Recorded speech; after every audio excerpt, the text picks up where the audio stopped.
আইয়ুবেরে আযাব দিলা সর্বঙ্গ জুড়িয়া,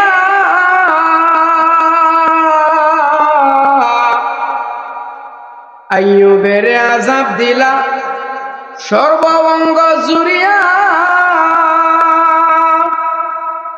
তখ্ত সারি বনে গেলেন রহিমারে লইয়া, রহিমারে লইয়া। 18 বছর গড়ে ফিরি পূর্ণ তখ্ত করলা দান, কে বুঝিতে পারে তোমার শান মৌলা সুবহান, কে বুঝিতে পারে তোমার শান। আইয়ুব আলাইহিস সালাম 18 বছর যাবত কষ্ট করলেন, কোনদিন আল্লাহকে বললেন না আল্লাহ আমারে সুস্থ করে দাও, কারণ একটাই 80 বছর শান্তিতে কাটছে।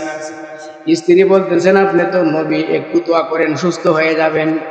না গো, দোয়া করব না, কারণ 80 বছর আল্লাহ আমারে শান্তিতে রাখছে।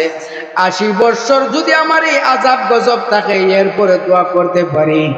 এইভাবে যখন কথা বলতেছে হঠাৎ করে একটা পছন জিহ্বার মধ্যে চলে আইছে। কিরা যখন জিহ্বার মধ্যে ধরছে তখন আর ধৈর্য ধরতে পারলেন না, ডাক দিয়া বললেন ওয়া আইয়ুবা ইয নাদা রাব্বাহু আন্নী মাসসানিয়াদ দুররু ওয়া আনতা আরহামুর রাহিমিন।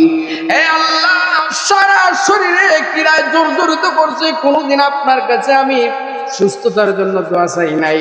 আল্লাহ জিহ্বার মধ্যে এখন পছন্দ ধরছে। আল্লাহ গো, জিহ্বার মধ্যে যদি পছন্দ ধরে তুমি মাওলা মাশুককে আমি কেমন করে ডাক দিব, তুমি আল্লাহরে আমি কেমন করে ডাক দিব? তোমার আল্লাহর নাম যদি আমি আইয়ুব না জপতে পারি ভালো লাগবে না। মহান আল্লাহ খুশি হয়ে গেলেন। জিবরাইলকে বললেন জিবরাইল দেখো আমার পয়গম্বর আইয়ুবের দিকে তাকাইয়া 18 বছর কষ্ট দিলাম, কিরায় খাইলো, জর্জরিত কুষ্ঠ রোগে একদম নিশ্চিহ্ন হয়ে গেছে, দোয়া করে নাই। জিহ্বা যেই মুহূর্তে অসুস্থ হয়ে গেছে আমার দরবারে দোয়া শুরু করছে। জিবরাইল যাও, তারে যাইয়া বলো ওর কুসবিরিজ লিখা, সেজন্য তার পায়ের গোড়ালি দিয়া পাহাড়ে আঘাত করে। জিবরাইল এসে বলতেছেন ও আল্লাহর পয়গম্বর আইয়ুব, আপনার পায়ের গোড়ালি দিয়া পাহাড়ের মধ্যে আপনি আঘাত করেন, আঘাত করেছেন, নিচ থেকে পানির ফোয়ারা বাহির হওয়া শুরু হয়েছে। জিবরাইল নিজে বের দিলেন, বলেন এটাতে গোসল করেন। পানির মধ্যে গোসল করলেন, ডুব দিলেন। ওই যে 18 বছর আগের যে যুবক আইয়ুব ছিল এর চাইতে ডাবল